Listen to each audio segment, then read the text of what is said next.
Hello দর্শক বন্ধুরা, সবাই কেমন আছেন? আশা করছি যে যেখানে বসে আমাদের আজকের ভিডিওটা দেখছেন সবাই খুব ভালো আছেন।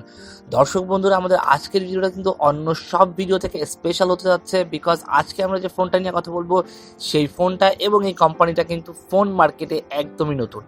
বন্ধুরা, আমরা কিন্তু অনেকেই টেসলার গাড়ির কথা শুনেছি। টেসলা কোম্পানি কিন্তু গাড়ির মার্কেটে খুবই রেনাউন্স, এবং তারা টেসলা কোম্পানির মালিক ইলন মাস্ক সবসময় কিন্তু নতুন এবং আধুনিক কিছু করার চেষ্টা করে, এবং তারই ধারাবাহিকতায় এবার তারা ঢুকতে যাচ্ছে ফোন মার্কেটে, এবং তারা খুব শীঘ্রই একটি ফোন লঞ্চ করতে যাচ্ছে যেটার নাম টেসলা পাইপ, এবং জানা যাচ্ছে এই ফোনটি কিন্তু অন্য সকল ফোন থেকে একদমই আলাদা হবে।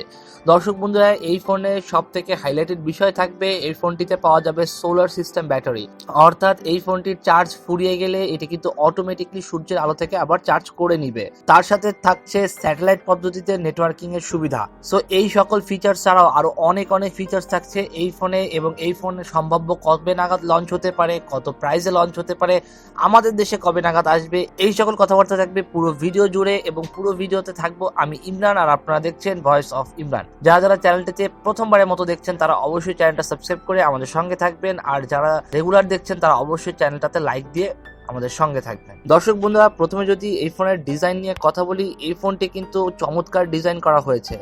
ব্যাক সাইডে উপরের অংশে কোয়াড ক্যামেরা সেটআপ আপনারা দেখতে পাবেন। এছাড়া তার নিচেই রয়েছে টেসলার লোগো। এছাড়া ফ্রন্টের দিকে আসলে দেখতে পাবেন একটি ফুল ভিউ অ্যামোলেড ডিসপ্লে, যার মাঝখানের দিকে ছোট্ট পাঞ্চল কাটআউটের মাধ্যমে বসানো আছে 32 মেগাপিক্সেল একটি সেলফি ক্যামেরা। এছাড়া এর পিছনের দিকে কিন্তু থাকবে 108 মেগাপিক্সেল একটি মেইন সেন্সর, যেটি দিয়ে কিন্তু আপনি খুব ভালো লেভেলের ছবি তুলতে পারবেন। এছাড়া ডিসপ্লে হিসেবে থাকছে 6.67 ইঞ্চির একটি অ্যামোলেড 120 হার্জ রিফ্রেশ রেটের একটি ডিসপ্লে প্যানেল, যেটি কিন্তু চমৎকার দেখতে, এবং এর বেজেলস এর পরিমাণও কিন্তু খুব ন্যারো রাখা হয়েছে, যার ফলে ফোনটি ধরলে আপনার কাছে মনে হবে শুধু ডিসপ্লেটাই হাতে নিয়ে আছেন। এছাড়া এই ফোনটির পারফরমেন্স নিয়ে কথা বলতে গেলে এই ফোনে থাকবে ওয়েলকমের লেটেস্ট স্ন্যাপড্রাগন 888+ প্রসেসর, যেটি কিন্তু খুবই পাওয়ারফুল একটি প্রসেসর। এছাড়া এই ফোনে থাকবে 5000 মিলিঅ্যাম্পিয়ারের একটি সোলার চার্জিং সিস্টেম ব্যাটারি। এই ফোনটি 128 জিবি ইন্টারনাল স্টোরেজ এবং 8 জিবি র্যামের সাথে মার্কেটে আসতে পারে।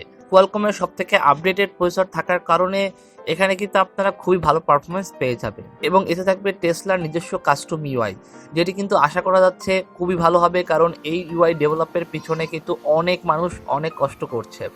সো আশা করা যায় খুব ভালো একটা ফোন আমরা ভবিষ্যতে পেতে যাচ্ছি, এবং এটাই হবে আমাদের নেক্সট জেনারেশন অ্যান্ড্রয়েড ফোন। এছাড়া এই ফোনটিতে কিন্তু আপনি হাতের আঙুলের স্পর্শ ছাড়াই কিন্তু ফোনটাকে ইউজ করতে পারবেন। এই ফোনটি কিন্তু আপনার চোখের ইশারায় এবং মস্তিষ্কে আপনি যা চিন্তা করবেন তার অনুভূতির মাধ্যমেও এই ফোনটি চলতে পারবে। সো বোঝা যাচ্ছে খুবই আধুনিক এবং নেক্সট জেনারেশন একটি ফোন আসতে চলছে টেসলার তরফ থেকে। সো এবারে কথা বলা যাক এই ফোনটির লঞ্চিং ডেট এবং প্রাইসিং নিয়ে। আশা করা যাচ্ছে এই ফোনটি 2022-এর শেষের দিকে লঞ্চ হতে পারে, এবং এই ফোনটির প্রাইস রাখা হতে পারে খুবই কম, কারণ টেসলা কোম্পানি যেহেতু একদমই নতুন কোম্পানি এবং ইলন মাস্ক চাইবে মোবাইল মার্কেটে একটা জায়গা ধরে রাখতে, তাই এই ফোনটি $800 আশেপাশে লঞ্চ হতে পারে। এবং এই ফোনটি কিন্তু ওয়ার্ল্ডের প্রথম সোলার চার্জিং সিস্টেম নিয়ে আসবে আমাদের মাঝে, এবং আমাদের বাংলাদেশের মার্কেটে 2023-এর প্রথম দিকে আসতে পারে, এবং সেক্ষেত্রে আমাদের দেশে এই ফোনটির দাম হতে পারে 90,000 থেকে 1 লাখ টাকার কাছাকাছি। সো আপনারা সবাই জানাবেন 1 লাখ টাকায় এই ফোনটি কেমন হতে পারে। ভিডিও ভালো লাগলে অবশ্যই লাইক করবেন, এবং এরকম নতুন নতুন টেক ভিডিও পেতে চাইলে অবশ্যই আমাদের চ্যানেলটি সাবস্ক্রাইব করে আমাদের সঙ্গে থাকবেন। ধন্যবাদ।